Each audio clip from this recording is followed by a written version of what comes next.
Hello, hello, hello. How's everybody?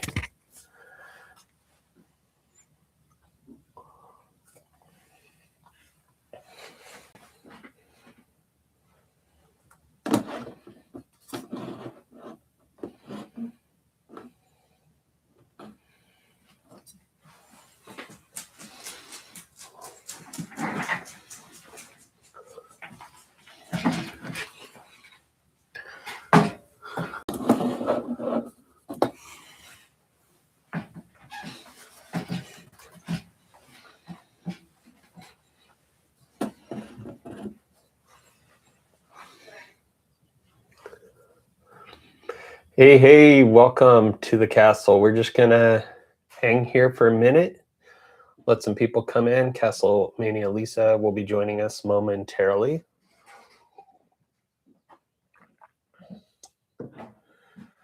Go ahead and throw your name in the chat if you're here.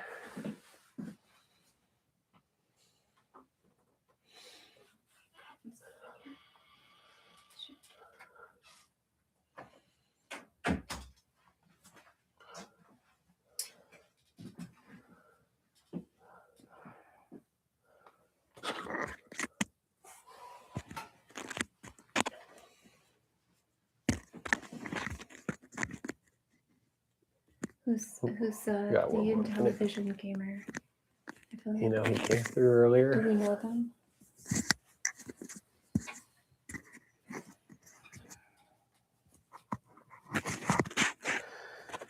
All right, well, welcome to the castle. The time has come. It is 7 o'clock, and it looks like people are starting to join in. Throw something out in the chat if you're here so we know who is here. And before we get too far into tonight's topics, I thought we could just talk about what's been going on this last week. So I was in Milwaukee for the Midwest Gaming Classic, which left Lisa running the castle all by herself. Uh-huh. So what were you up to? I did. It was pretty busy, but I would say right about when you left, the net adapters showed up. Mm-hmm. Laser Bear. Oh, yep. Yep. And where you can connect two GameCubes together for tournament style play. Yeah. Right. And he had those demoed at Midwest Gaming Classic for the first time. He had two GameCubes networked for Mario Kart Double Dash. And a lot of people like that. Nice. Yeah. And you guys were right next to each other. We were. Right? We were. Yeah. Mm-hmm. Yeah. So, and then I know there's a few lingering orders and for the VMU Pros that are coming in late this week or early next week. Yeah, if you're waiting for a VMU Pro, I talked to 8-Bit Mods, and those were being packed up and shipped out last week, so we should get those in this week. And I know there were a few of those network adapters for the GameCube that we're waiting on that, so it should just be another couple of days.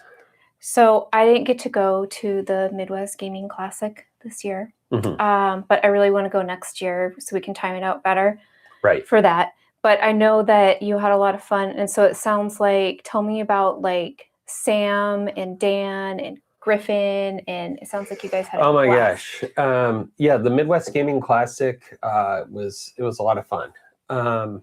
So we I got in a day earlier than I thought I was gonna, I thought it was a full day Friday. And if it was a full day Friday, that would mean I would need to be set up on Thursday. Fully, yeah. Yeah, because it's like some of those Friday shows, the doors open at 9 or 10 or whatever. Yeah. And you do have to kind of be ready to roll. Quick housekeeping before we get too far into this. If you're in the stream, if you wouldn't mind just throwing something in the chat and let us know how audio sounds. Do we sound fine? Is everything good? Want to fix anything right at the top if we need to. But so I arrived essentially a day early, and there was a few others. I noticed that the NES Maker crew the 8-Bit Heroes, new 8-Bit Heroes, they were also there early. Oh, okay. And so it was a good chance to hang out with some people and kind of do some networking that way.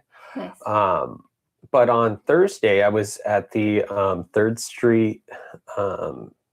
It's like a food court. Food court doesn't do it justice. If you've been to the Midwest Gaming Classic in Milwaukee, you've been to the 3rd Street food court. And it's really a collection of restaurants with some common area seating. So I guess it's food court, but it's not like mall food. It's like really good food.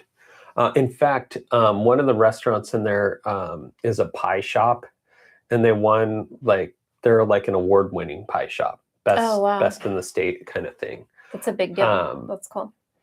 And so I'm hanging out there and I'm seeing other people who are, you can tell who your people are. And of course, they're also wearing badges. Mm-hmm. And so it's Thursday afternoon and I thought, well, I might as well just go get my badge. I've got nothing else to do. I was just going to go back to the room and work. And next thing you know, I'm on this adventure where I go to the front door and I just say, hey, I'm here to pick up a badge. And they said, well, what kind of badge is it? And I said, vendor badge. Mm-hmm. And they send me around to the loading dock to security. And security is telling me I need to start getting my booth set up. Right. And so I thought, oh, wow, okay, it's a good thing that I am here. Yeah.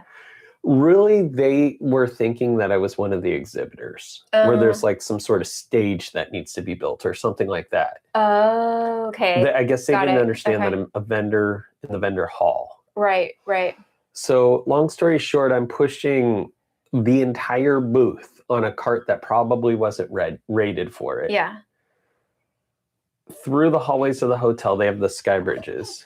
The Hyatt Sky Bridge is actually uphill. Yeah. To the convention center. So I'm pushing this thing by myself up a hill. Yeah. And I noticed when I was going in the other way to go get the stuff from the hotel, that hallway has kind of a sloping down in segments. It's like it goes down and then it's flat and then it goes down and then it's flat. And I thought that's kind of weird that they built this wavy ramp. Right. But then when I was pushing the stuff up, I figured out why. Okay. If you're pushing something up there, you need a brake. And those give you a natural way to kind of brake. That's pretty cool. Yeah. Okay. So I get all the way through and there was a bit of a mix-up with security. The security on the vendor side was telling me to go get the stuff. The security in the hallway, who was in fact correct, was saying it's not time for vendor setup, and we're trying to turn me around, but it was too late for that. I had gone too far. So I get all the way to the vendor hall eventually. This is a long pushing this heavy stuff. I get all the way to the vendor hall and it is completely empty. There's nobody there. Yeah. There's nobody there. And like I said, there's people setting up the kind of periphery event spaces, but there's nobody there. Right. So I go ahead and they did mark out the floors. Okay. That was the only thing. It was an otherwise empty room, but they marked out the floors where the booths would eventually be. Right. Booths that had purchased tables like us, tables weren't there. There was no other way of knowing. So I find our spot, I set my boxes down, and I left. Wow. And so I'm just like, man, all our stuff is in this big empty room. It's not supposed to be there. Kind of weird, it's probably not. Yeah. Yeah. So I show up the next day, Friday. I'm the first vendor in again. But at this point, it is time. Okay. And I'm starting to see people moving around and doing things. Yeah. But I'll tell you what, if anyone that's watching is a vendor or has set up at a show, I had a nice leisurely, taking my time, not in a hurry, setup day, which I've never had at any show. No, yeah. You're always in a panic hurry, Yeah.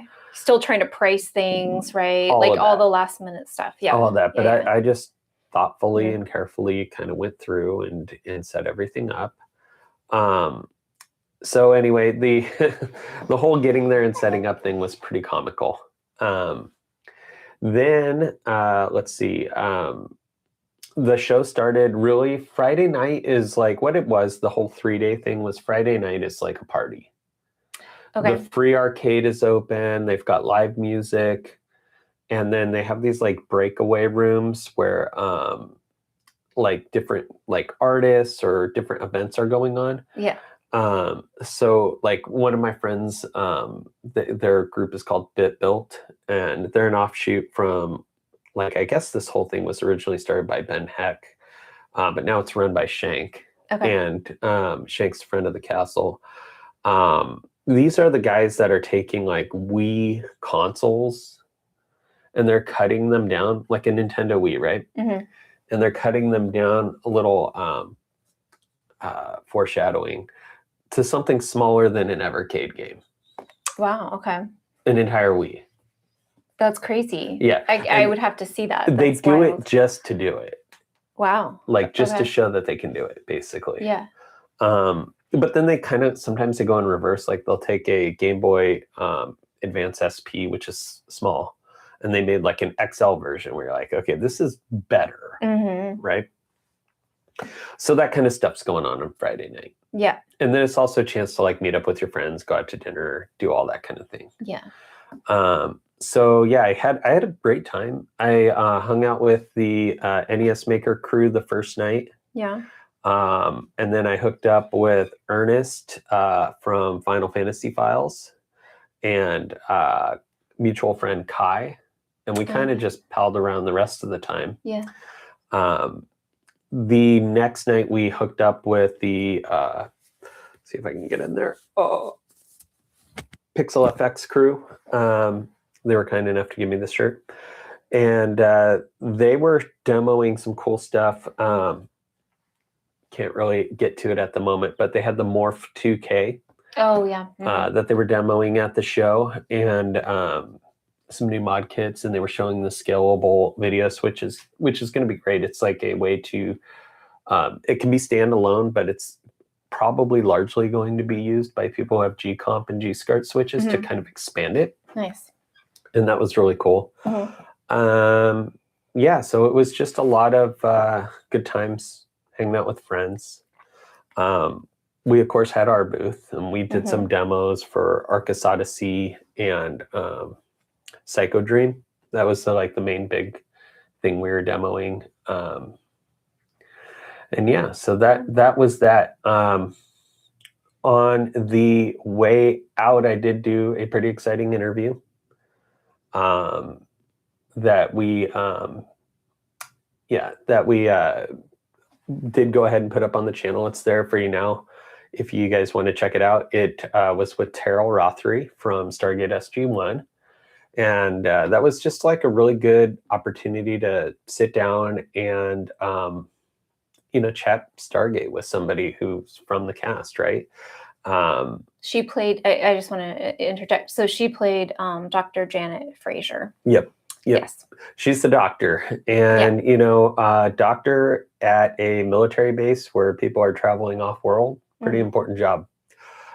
Interestingly, that we didn't get this in the interview, but when she was brought on, it was for the episode Broke a Divide, which doesn't really matter in the scheme of the story, but that's the one where they start to regress into like Neanderthal behavior. What season is this? Season 1. Okay. That makes so sense. she was brought on as a character for that show, for that specific episode, with the possibility of it becoming a recurring role. Yeah, that's a big deal when that happens. And then it turns out she's this pivotal character. She's very core to the story, and you really couldn't run the show without her.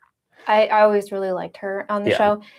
One thing I was saying to you when we were talking about this last week was that I feel like she was one of the original people where there's a name for it, where they're like an expert at what they do on a TV show, and people really enjoy those kinds of characters. Yeah, absolutely. Yeah.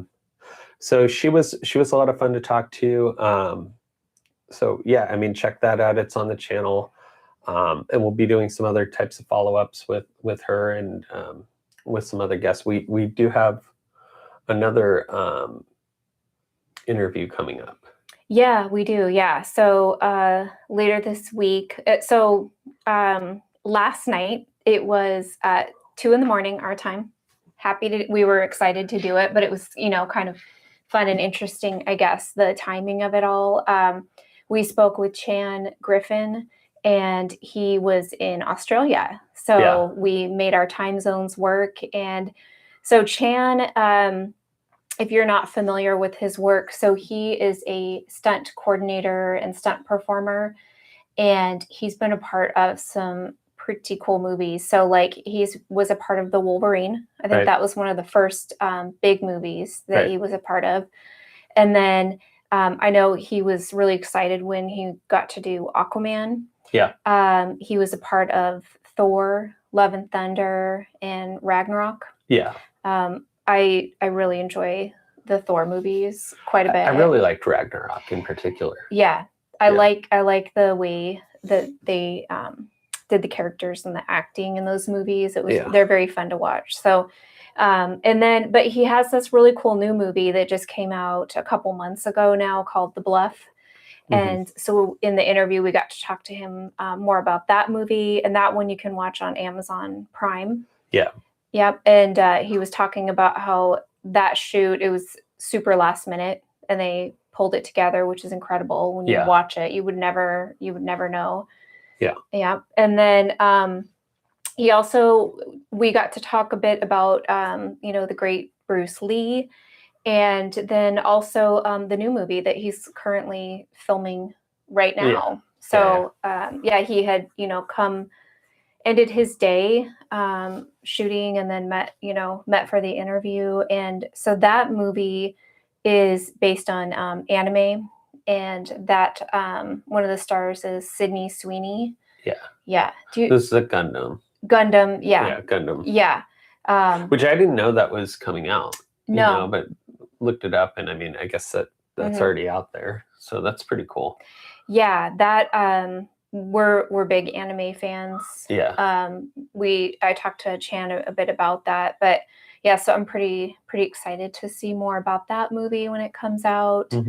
And he couldn't have been any nicer. He was so cool and so nice to talk to, and we talked about a lot of different things. So yeah. So that will be posted in the next when is that going up? In the next day or two. Okay. That will be out. So we'll have the Chan Griffin, and what a cool guy, right? Like, if you go to, what's this website called again? Oh, so he created Fight Creative. Fight Creative. Now this is a program, and you tell me where I'm wrong. Okay. But it's a program to train people who want to get into fight choreography and kind of like the stunt world for movies, right? Yeah. There are some reels on his website where they show scenes from movies, but shot behind Chan and his team. It was so cool to watch. You have to scroll down a little bit on the homepage, but it was so cool to watch. Yeah, so that was really good. The types of I didn't even know all the different kinds of fighting styles that he's trained in. He spent a good amount of time in Brazil. And he's competed too. Yeah, he competed and won a reality show. That was really interesting. Yeah, I need to actually go back through it, because honestly, we touched on so many things, and he's done so many interesting things. Right. And what a nice guy. He was so nice. Yeah. He really was. So I teased it a little earlier, but we do have Mega Cat Volume 3 and Activision Collection 2. These just arrived today. So if you're waiting on these, won't be waiting long. They're going to start shipping out tomorrow. It'll take us a couple of days to get them all shipped, but they'll be all shipped here this week. Nice. So these are the games everyone's waiting for. And then tomorrow, when you wake up, the pre-orders will be live. Okay, so this feels like such a teaser to me. We really can't say much, right? Like, That's is there right. anything? What time does this happen? I'm pretty sure they go up at like midnight or something like that. So whatever this is, they said like, I think it's like either 6 a.m. Eastern or something like that. Okay. But when you wake up, they'll be live. They are all set to go. But here's what I'll tell you about the Evercade pre-orders for tomorrow. Okay. Couple things. One, 2 of the items got bumped to May 15th.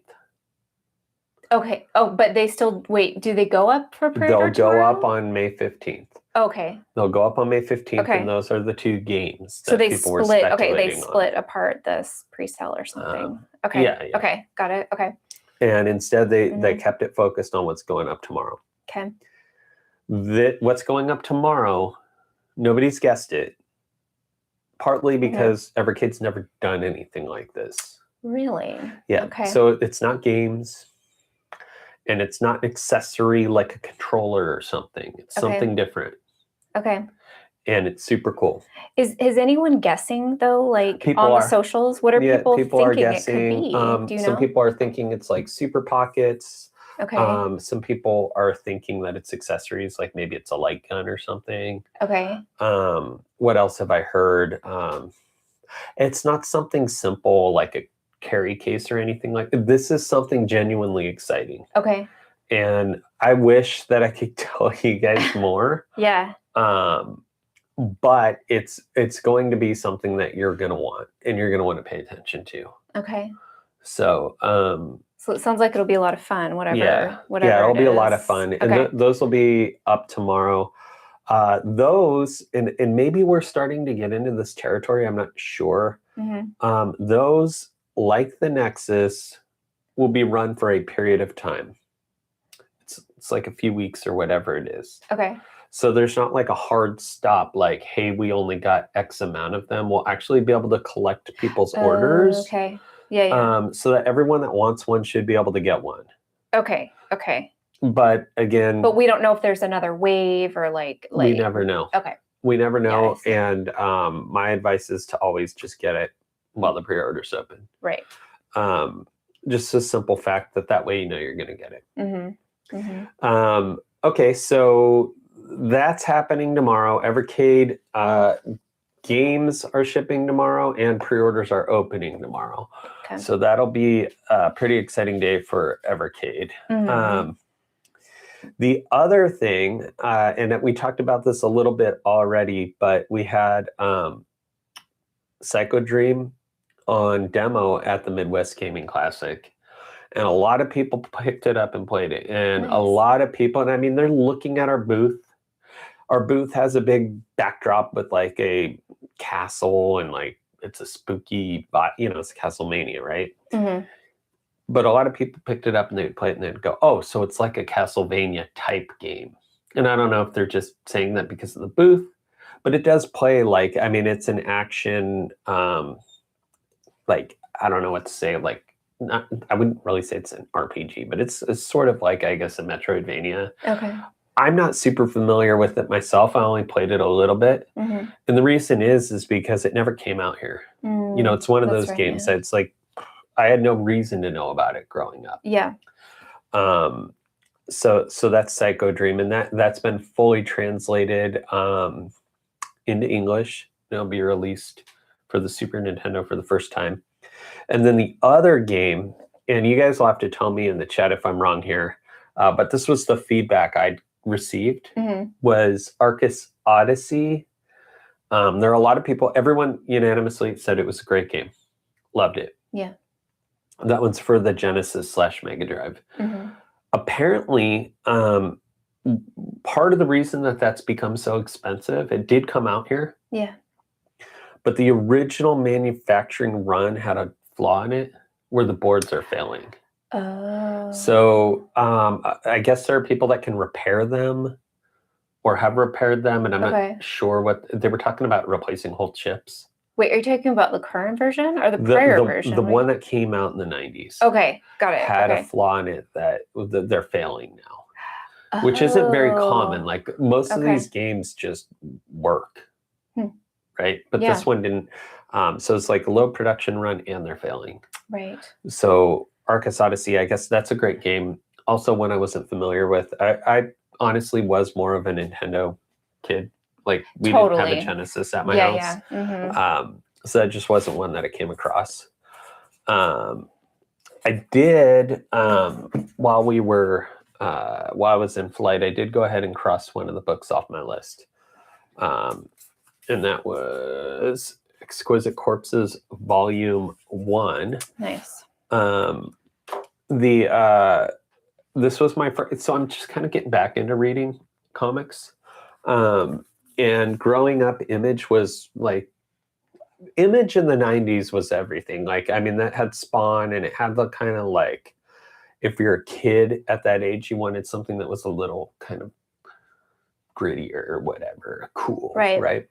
And so they had Max, the Pit, and all this stuff, and they were all good.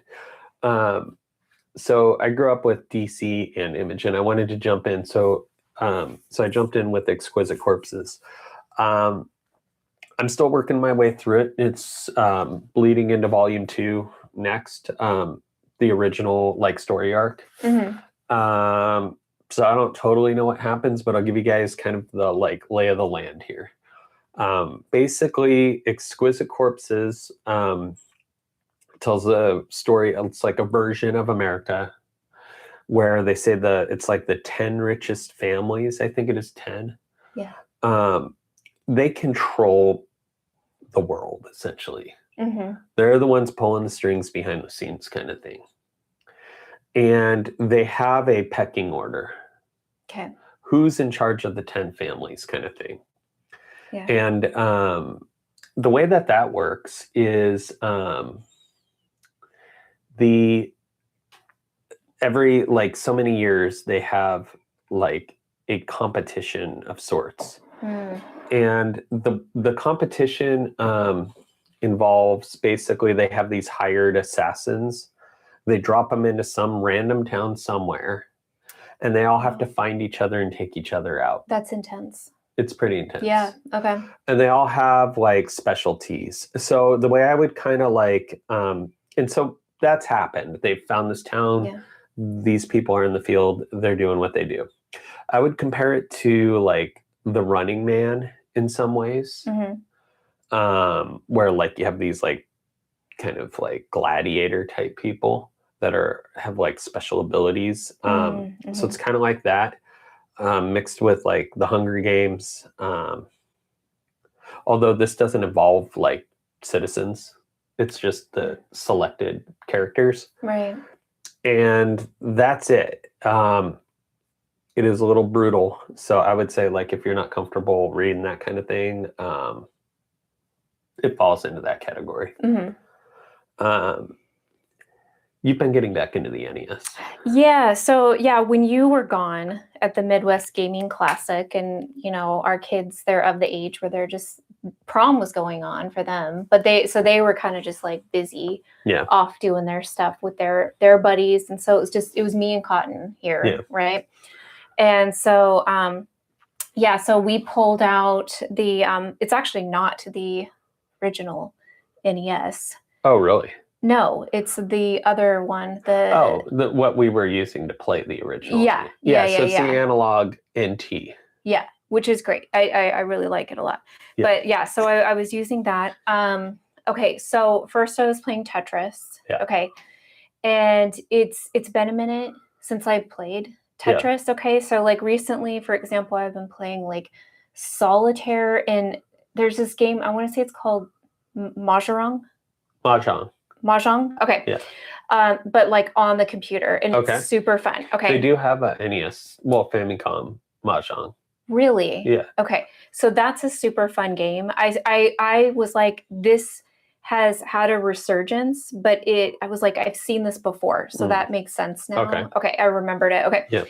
So I pulled out Tetris and I was like, gosh, I'm not getting as far as I want. I used to go much higher in the levels, right? And I was finding it, I'm like, gosh, after like, it's embarrassing to say, but after like 7, 8, 9, I'm like, it's just going really fast and it's stressful. It does get stressful. Yeah. And the music is like really intense. It also picks up pace, right? Oh, yes. Yeah. Yes. You know what you need to play? I've told you this before. I'll set it up. You have to play Tetris Effect. Oh, no, I've played that. In VR? Yes, yeah. Well, yeah. You put on the VR and played it? Yeah, I've played Oh that my game. gosh. That is next level intense. Yes, it is. Yes. Yeah. Yes. I love Tetris Effect for sure. Well, but I had an idea.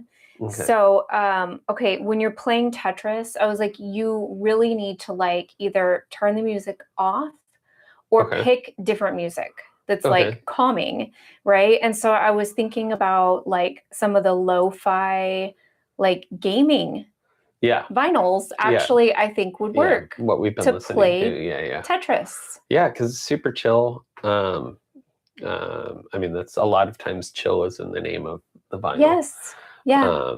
Yeah, that would be good. It's a good pairing. That would be good. Okay, that would be good. That came to mind.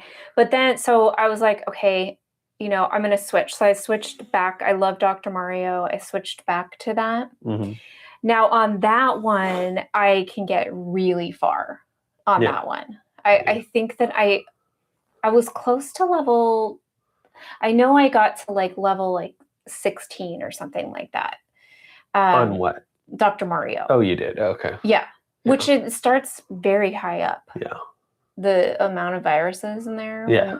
It's quite tall. And you have to clear that. It just starts you with a problem situation. You have to. Okay. Yeah, because it doesn't build it up like Tetris. You have to clear. Yes. Yes. Right. So my trick is that I look to see the first piece that's going to fall before it does, and you have to have like a plan of attack going in. Okay. Because you've really got to get it lower. Yeah. Like really quickly. Yeah. And so that was a lot of fun, I think. But when I play Dr. Mario, I end up playing for a long time, and I think that like Cotton was getting annoyed. Yeah. But she stuck with me. So, yeah. Well, good. Oh, I was going to mention, I also did have one other. What do you call it? I had one other book that I read. Oh. Which was Witchblade. Witchblade was really good, actually. Witchblade had basically, it's kind of like, how do you explain it? There's an artifact. It's an ancient artifact that's been here since the time of like prehistoric times. Yeah. And it finds its person. Okay. And it gives them powers. But it seems like it's got its own agenda kind of thing. Okay. I like that because it kind of mixes, same reason I kind of like Stargate, it's like this ancient stuff that we don't kind of really understand. Right. It's from a time from before us, that we have no record of, and it's doing things. So it attaches itself to a police officer. Oh, wow. Okay. And, she's kind of trying to use it to do what she needs it to do, but it's also kind of trying to use her. Okay. I'm through the first book, and it was very well written. She's investigating like her father's death, who was also a police officer, and it's why she joined the force kind of thing. Yeah. And there's some other people that are coming alongside her to help her like use this Witchblade ability. But they have their own motives, Yeah. So that's 2 comics down for the first 10 from Image that I'm working through. So I'll be doing some editorial reviews on both of those for 8-Bit Breakfast. Yeah. Coming up. Yeah. Yeah. Nice. Well, yeah. So I feel like we had like a really busy past week. So fun. But it kind of feels like a little bit of a a whirlwind, right? Yeah. So I feel like going into next week, I feel like there's things just to kind of like button up. But then after that, the following week, I'm thinking we might be at the Toy Fair. Yeah, Washington State Toy Fair. That's looking good. Yeah. And in between then, we're Rhonda's getting busy. So we're getting evening. Thanks for joining, Television Gamer. Good to see you. Rhonda's going to be getting pretty busy with, we brought in a lot of production in-house. Yeah. And I was actually talking to the BitBuilt crew about this quite a bit, and the Pixel Effects team. And it seems like we're all kind of seeing what it is we can do, and like kind of what we're doing is I think very interesting to those groups, the other kind of creators in our world. So we're doing, in case you guys aren't aware, the Rhonda side is more the manufacturing wholesale side of Castlemania. The site's getting a whole new fresh coat of paint. Yeah. And the whole wholesale piece of it is setting up. But so is the in-house manufacturing elements. Right. So pretty involved process. The first projects that we're putting through the pipeline are the Time Sleuth, the MVS AV mod for the Omega, and the PPU replacement for the NES. That's good. It looks like Intellivision Gamer will be at PRGE. Yeah, when they just said that, I was like, that I always look forward to that show like all year long. Yeah. But this year there's so many like other cool like shows that we are going to get to participate in some joined us too. Hello, Muramasa. Welcome to the castle. Okay, so the next we got to get Muramasa back out to the castle. Yes. Slayer, he was at Midwest Gaming Classic. Really? Yeah. Correct me if I'm wrong. I'm trying to remember everyone's names.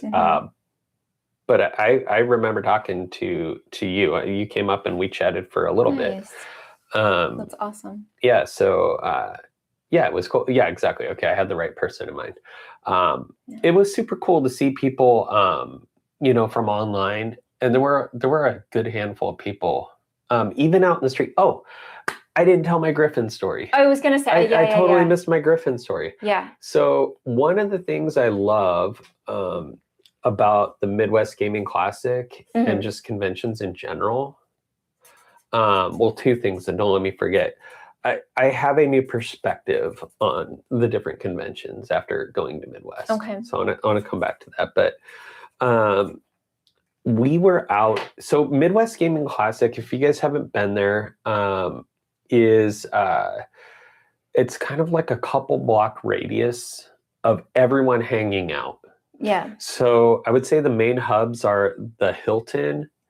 They have I can't remember what it's called. It's like the Miller Bar, something like Miller. It's like Miller, the beer. Yeah, but it's Milwaukee, like their makes sense. pub. Right. It's at the base of the Hilton. Yeah. And that's always got a lot of people going on in there. The convention center itself. And then there's the 3rd Street Cafe.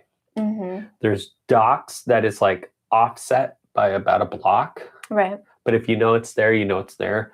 Excellent barbecue. And I went there with my friend Ernest, who's from the Final Fantasy Files. And he was like, he's from Texas. Oh, and so boy. He signed off on the barbecue. And really? He was saying something about the bark, which is like... I know what that... I guess the burnt end of the... That's the best part. Yeah. So the briskets. Yeah. He was like, yep, they've got this down. You can tell by the bark. Yeah. So those are the main places. And when they start closing down at night, if you're still hungry, and you might be, because the show at Midwest, I think it goes, I was leaving the event center at like midnight or later. Yeah. You were up late hanging out. Yeah. Yeah. Yeah. Well, I'm benefited by the fact that that's only 9 o'clock for us. Yeah, you have an advantage. So that's true. We would go. Yep, Docks is really good for sure. And so So Thursday was when I went to Doc's. I went there Thursday and Sunday, I think. I went there Thursday with the NES Maker crew, and there was sort of an NES Maker meetup there every year. And in case you guys don't know NES Maker, definitely follow them on Facebook. They've got some big stuff they're announcing. Yeah, there's something different, you said? Yeah. Didn't they show it at Midwest? Yeah, they debuted it at Midwest, but it was really just a tease. They didn't show the whole thing. Got it. But it's called Game Forge. What do you know about it? Game Forge it's kind of a replacement for NES Maker. Okay. I think there's going to be something for current owners, or maybe their first in kind of thing. But I don't know really anything about it.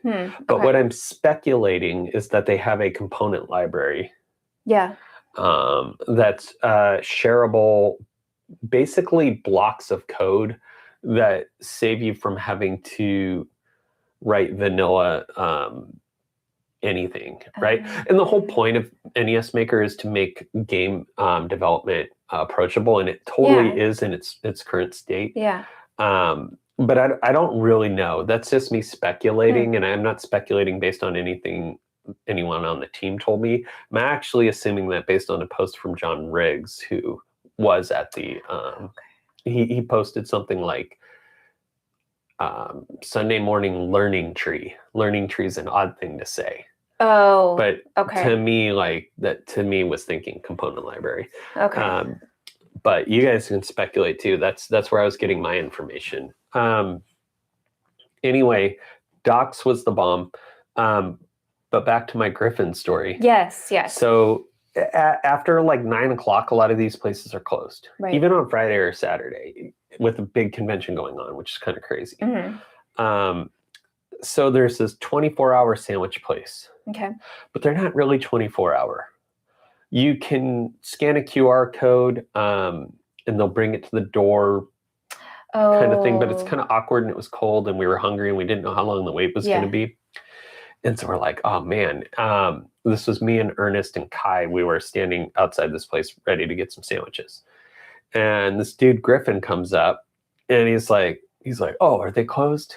And I'm like, well, kinda. And I explained it to him, and he's like, oh man, he's frustrated. And I'm like, well, we're gonna go over to the Hyatt and see if that hotel restaurant is open. Yeah. And he's like, okay, I'll roll with you guys, right? Which is so awesome. Like that's what makes the whole thing so great. They're nobody has like, hey, you're not with us, or you know what I mean? Like it's like everyone's invited. It's inclusive. It's very inclusive. Yeah, everyone's just there to have fun. And so we're walking, and he's telling us about how he's like competing for he's joining the pinball tournament. He's like training for it and the whole bit, right? Like he takes it seriously. So we get over to the hotel, they're closed. Wind up walking like 3 blocks up, and it turns out that that's where the city's alive. That's their, it's like they're downtown, and we were uptown maybe. Okay. But all of a sudden you can see that's where all the like college kids and everyone's hanging out. Yeah. People are hanging out outside and inside. Oh, they had a Cafe 90s. Really? Which I thought was interesting because like in Back to the Future. Yeah. They went to the Cafe 50s. It was just a cafe. Okay. In the 80s, it was the Cafe 50s. And in the 2015, it was the Cafe 80s. Right. And they were saying, like, basically, I've seen these posts online where they're like, if Back to the Future was made right now, Marty would be traveling back to the 90s. Yes. That would be the same. So they did it. So they did it. They made a Cafe 90s. That's really cool. I didn't go in there. What? It was like a club. You had to pay like a cover to get in and do all this stuff. So I didn't go in there. I just kind of looked through the window. I'm like, that's cool. I think I could have gotten in for free. You probably could have. I mean, you definitely could have.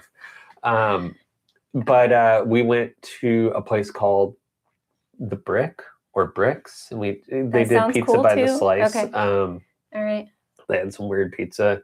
I don't know. I guess it's like East Coast pizza, but like it was hard to find any pizza that didn't have macaroni and cheese on it. What? Yeah. And I'm like, do you have any without macaroni and cheese? They're like, we have cheese, we have sausage, and that's like a whole thing there. That's a whole thing. So they combo it up. They combo it up. Okay. But anyway, so Griffin's. I'm like, dude, do you want to roll up to the downtown and go get some pizza? And he's with us. Yeah. So we had this guy that we just basically abducted to hang out with us, right? Yeah. Next night, I'm walking over to the Hilton to hang out with the Pixel Effects crew and Laser Bear. Yeah. And who do I see just wandering around by himself? Griffin.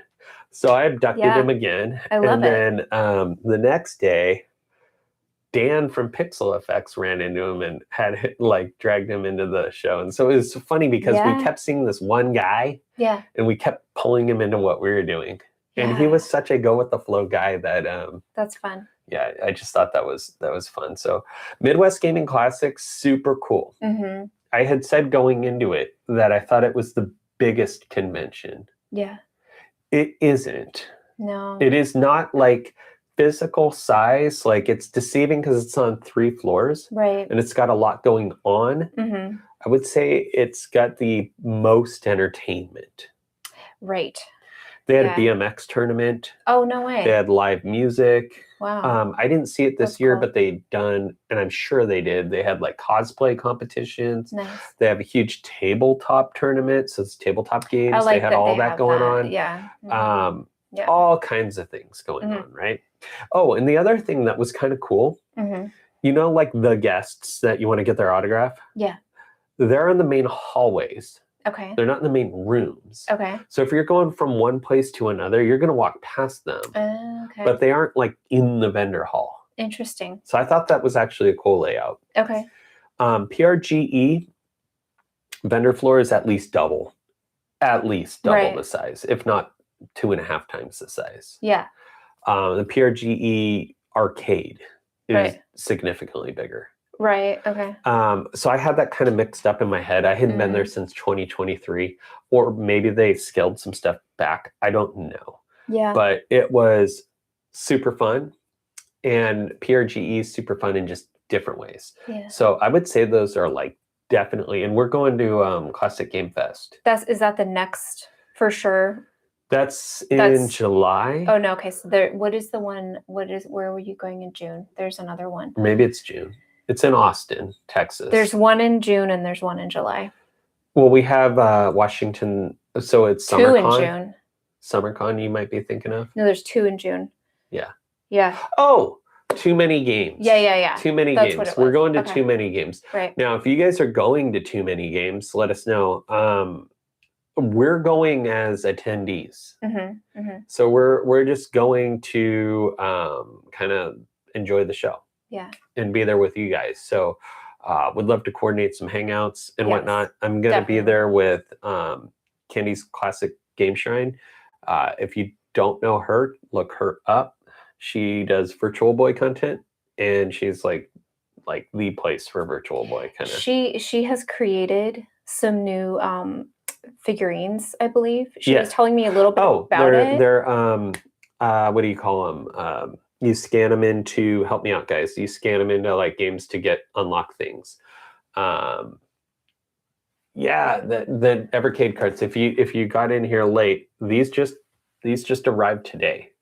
Amiibos. Yeah, she made her own amiibos. Oh, that's cool. And they actually work. Nice. You can scan them in. That's so awesome. Yeah.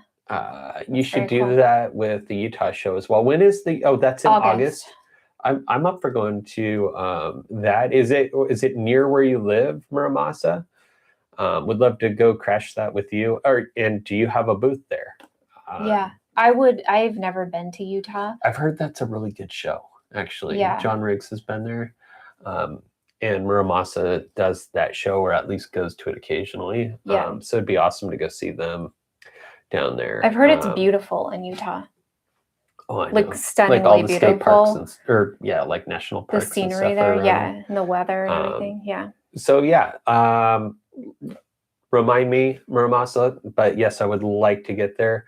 Too Many Games. It'll be our first time there. Mm-hmm. I know it's one of the big ones. So you have I feel like in the scheme of big shows, I'm told that Classic Game Fest is one of them. That's where we're going in Texas, Austin, Texas. I think it's in July. Okay. Too Many Games is another one of the big ones. PRGE is, of course, that's like the one. Yeah. That's like the oldest and kind of the one that everyone knows. You know what was interesting? And other people commented on this too. I was standing in our booth at Midwest Gaming Classic in Milwaukee. And you know how like you recognize people more when you were younger, like when you were riding the bus or going around town, you're like, I've seen that person. I always see that person here and that. I was noticing people where I'm like, I think those people go to PRGE. And I asked a few of them and they were like, oh yeah, we do, you know? And so definitely people do travel to the big shows. Like, you know, I wish we could all do that, but they're some all people different, can. right? I feel they have different reasons or different ways for doing things. But gosh, I mean, I saw more than a couple. I'm talking like a dozen or more people where I'm like, I have seen these people at PRGE before. So that was cool. That is really cool. Especially when you're away from home too. That's nice to like. Well, and you know, it's like I'm saying, like, what other type of vacation are you going to go on where when you get there, everyone's there for the same reason. Everyone's in a good mood. The fun and the good times are spilling out into the streets and into the restaurants around the place. Right? It sounds like an odd thing maybe at first glance, but when the more you think about it, you're like, I'd rather go do that. Well, okay, so do you check this out? Remember at PRGE, I think this past year was the first time they did it. They had a pop-up cat cafe with adoptions. They did. I thought that was super cool. It was so popular. We need a dog version, but yes. I know people were like waiting to, you know, on a list to try to get in to the cat cafe. So I'm hoping that they do that again. But yes, also I like it dogs. when people do that. That is cool. Yeah. It is cool. So, but there are different things like, you know, I think it was Slayer was saying, or maybe it was the Television Gamer, that docks is a regular thing for them. There are little moments. To me, it's like walking across the sky bridge. You know, goodness, that was maybe one of the last times I hung out with Aaron, Postman. Okay, I know I didn't want to bring it up, but like every time I think of the Midwest Gaming Classic, I think of Aaron. And he had such a good heart. He was such a kind person. So, you know, to me, like, I can't help but think about him because we were there and we were hanging out. It was one of those situations where I was in my room. This is 2023. I'm in my room and I was hanging out with some friends playing arcade games, and they decided they wanted to call it a night. I'm like, okay, I probably should too. Go back to my room and I'm just wide awake. So I go back downstairs and I'm like gonna just walk over and see what's going on. And I run into Postman and we just sat and talked 3 hours. Just sitting in, you know, those like little chairs, little seating areas by the elevators or whatever. So when I was there, I walked right past those chairs, you know, and I saw them. But it's a good memory. It's like, I like thinking about these things because these are good memories. These are happy times. And that so to me, wasn't that his stomping ground? Sorry, wasn't he from right around there? I thought where he lived. I don't remember. I thought he was a Wisconsin guy. Might be. But yeah, what I was going to say is there's little things about any of these shows where once you're there and you see it, you know you're there. Like you're like, okay, the show has started. You know what it is for Portland? There's multiple things for me there. Okay, do you want to know mine? Something in particular that makes me feel like Portland has started. Can I try to guess it? Go for it. The Unipiper. The Unipiper. And I was talking to somebody else about that. So for anyone unaware, the Unipiper is a guy that rides a unicycle. Brian Kidd is his name in real life. But he's called the Unipiper typically. And he rides a unicycle around the convention. Just all over the place. In a kilt. With a Darth Vader mask. Helmet on. And he plays the bagpipes. And he also has bagpipes where fire shoots out. What? I didn't know about that. I don't think he can do that inside that show. When he's outside. But yeah, if you look at his page, yeah, he has that as well. So when you hear, you'll hear those bagpipes. The Star Wars theme song kick on through the bagpipes. Yeah. And that gets me every time. I'm like, okay, let's go. To the extent we were talking about it, I don't remember who I was with, but it was another person who's been to Portland many times. We were talking about it over the weekend. Yeah. And I'm like, when people are lined up at the door, they should have him sail past everyone on the unicycle playing that. And when he goes through the front door, then you can go. Then it opens. Then it opens. That should be how it opens. Like, it's that important. Well, and so for me, that's Portland. But there's more. Hang on. There's more to that. Okay. So I totally agree with that. But for me, the other, not really a person, involves a person. So Larry and Caesar, the No Llama Drama. Yeah. Okay. Or No Drama Llama, excuse me. They also really make the show. And that's more of like, typically, we're like in the booth, right? So I'll see them towards the end of the day. All of a sudden a llama comes walking past your booth. Yes. Can't miss that. Yes. Yeah. Yeah. Caesar is so cool. And so he also really makes the show for me. But also there's a third thing that kind of makes that show special for me. And I can't remember the name of it, but there's a unique to that region coffee shop that's like inside there. For Portland? Yeah. I couldn't even tell you. I don't know the name of it, but it's in the convention center. It's like a local, more of a mom and pop thing, and it's really good. And it's just it's like this Portland coffee house thing. So Muramasa is saying that the convention center is about an hour from his house, and he doesn't have a booth this year. Not sure if he can get one. If it's booked up already. Let's look into that. Maybe there's a way we can both go. So let's make that happen.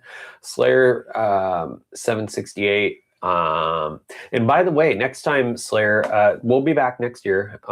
They've already announced the dates for Midwest Gaming Classic. Wow. Okay. I don't know if we can book yet, but we'll be there.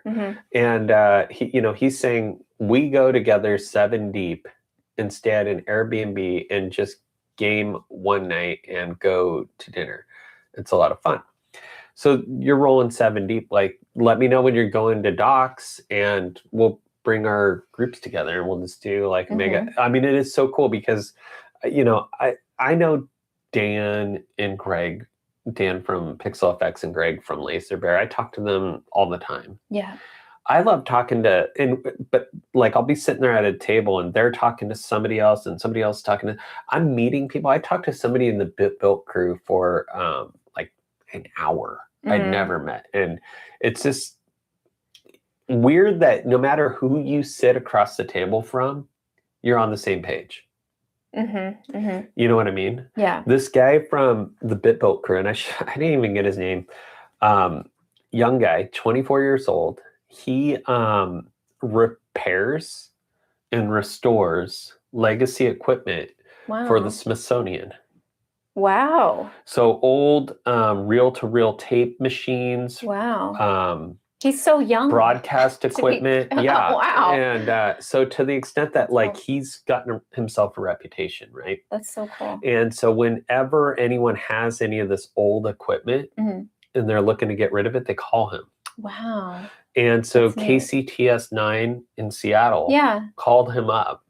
And they were like, we're moving stations. Come and get whatever you want. Oh, wow. And he showed me pictures. That's really cool. You know the BVM, that's the TV that's in the closet right there that I make the cards for. He had a pallet of them, and he had like all this like reel-to-reel tape machines, old cameras, all this stuff. It was just, hey, if you want to come, palletize it up and get it out of here, you can take whatever you want for free. And where is he out of? Do you know? I think he's in California. Okay. Interesting. That's really cool. Yeah. That's and super so cool. that kind of stuff still happens. There are still old TV stations and whatnot that are just moving, and to them, they're like, we don't even know. They're not trying to sell, like KCTS9, they're not trying to open up an eBay account and get top dollar for their BVMs. They're just like, get it out of here. We're moving. That's like Microsoft. Yeah. When they move. We don't want to throw it away if we can help it. Yeah. But they will if they can't find anyone to take it. Right. And we only ever hear about these stories after it's done, right? Yep. Because I'd have been down there. Right. Yeah. They're like local. Yeah. But I'm glad it went to him, because like he knows what to do with all this stuff. He fixes it, repairs it, gets it running into like tip-top shape, and he gets it in like, he's not, I don't know, maybe he's turning a profit on it with selling some of it, which he should. He's doing all this work. But then he's like, I don't know if he's gifting it to the museums or they're buying it from him or what the whole deal is. That's really cool. But they're going to the right places. Yeah. Where this stuff can be preserved.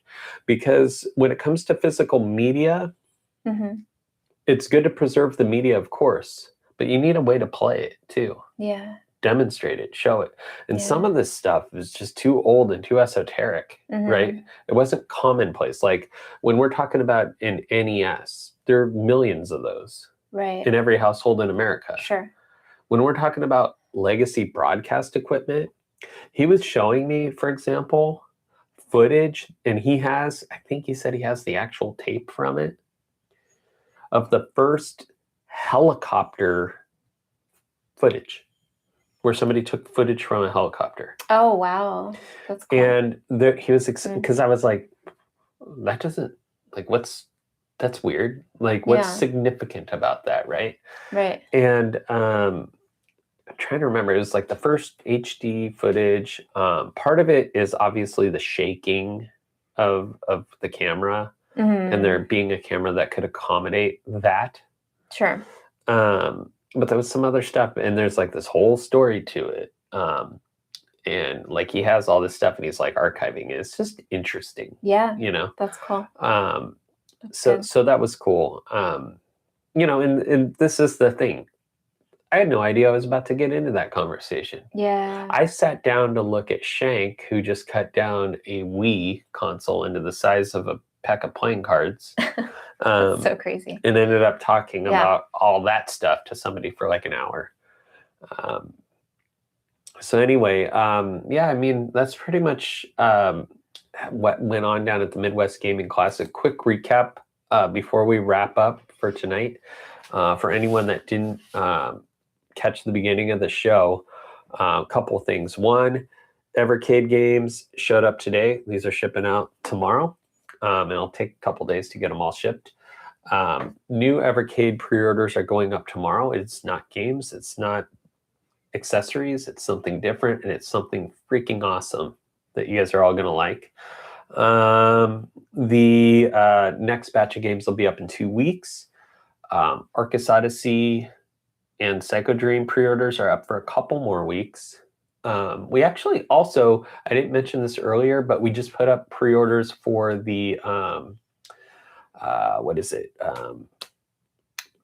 We put some new records up. Yeah, I saw that. Metal Slug. Yeah. So with all the Neo Geo stuff going on right now, they have like this is like 25th, 30th anniversary, something like that, set of the entire Metal Slug soundtrack that went on Castlemania Entertainment website, castlemaniaentertainment.com. Chan interview, badass fight choreographer, stunt coordinator, super cool guy. Movies that we all love: Thor, Mortal Kombat 2021, The Bluff, and others. Really cool interview. And then we posted yesterday, I think it was, the interview with Teryl Rothery, Dr. Janet Frazier from Stargate SG-1. That's on this channel. And we'll have the article from 8-Bit Breakfast up tomorrow on that one. Got some comic book reviews for Exquisite Corpses and Witchblade hitting 8-Bit Breakfast as well. And the rest of this is going to have to wait till next week for next evening at the castle. Yeah. Same bat time, same bat channel. Yeah. Right? Yeah. Thanks to everybody who was able to join us tonight. Thank you.